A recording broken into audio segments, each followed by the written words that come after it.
नाजरीन, कहते हैं कि दुनिया में कोई भी काम नामुमकिन नहीं है। There is nothing impossible in this world. एक अमेरिकन साइंटिस्ट 1955 में, जिनका नाम था डॉक्टर ली डी फॉरेस्ट, उन्होंने एक स्टेटमेंट पास किया जिसमें उन्होंने कहा कि a man can never travel out of the earth globe, कि इंसान जो है वो अर्थ ग्लोब से बाहर कभी जा नहीं सकता। दूसरे अल्फाज में यह कि इंसान कभी खला तक जा नहीं सकता।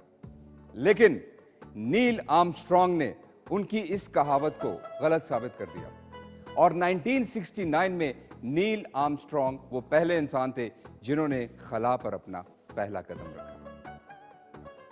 एक और डॉक्टर साइंटिस्ट लॉर्ड केल्विन, उन्होंने एक स्टेटमेंट पास किया कि इंसान जो है वो कभी हवा में परवाज नहीं कर सकेगा, क्योंकि जो फोर्स ऑफ ग्रेविटी है, जिसे हम कशिश शकल कहते हैं, वो उसे ऐसा करने नहीं देगी।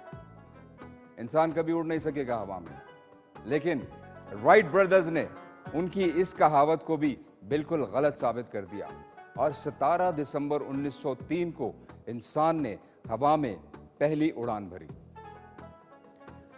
विल्मा रुडोल्फ, एक अमेरिकन एथलीट लड़की जो कि बचपन में ही पोलियो का शिकार हो गई थी, उसे डॉक्टर्स ने कहा कि तुम कभी जिंदगी में चल नहीं सकोगी। लेकिन उसकी मां ने उसे कहा कि बेटा, तुम सिर्फ चलोगी ही नहीं बल्कि दौड़ोगी भी। उसने डॉक्टर की बात को सुनी अनसुनी कर दिया और जो उसकी मां ने उसको कहा उस पर अपने आप को फोकस किया। और एक वक्त ऐसा आया कि उस विल्मा रुडोल्फ ने 3 मरतबा लगातार ओलंपिक चैंपियनशिप जीती और सोने का तमगा अपने नाम किया।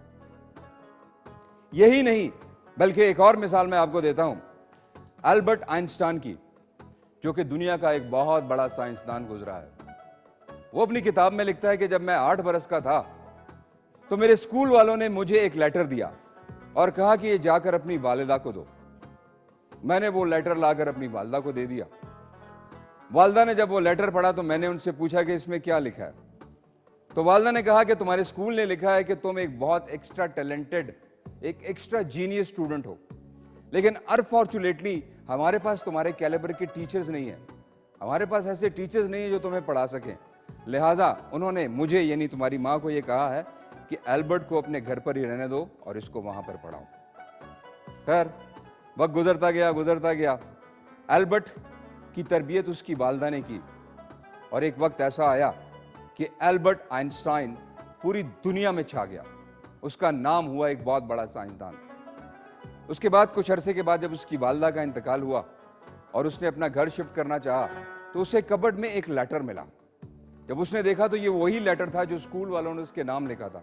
जब उसने वो लेटर खोला और पढ़ा तो वो हैरान रह गया, क्योंकि ये लेटर में लिखा था कि आपका बेटा इंतहाई डल है, कुंद जहन है, ये स्कूल में, कॉलेज में, क्लास में अपने बच्चों के साथ इंटरेक्ट नहीं करता। इसकी नालायकी की वजह से दूसरे स्टूडेंट्स डिस्टर्ब हो रहे हैं, लिहाजा इसे इस स्कूल से बर्खास्त किया जाता है।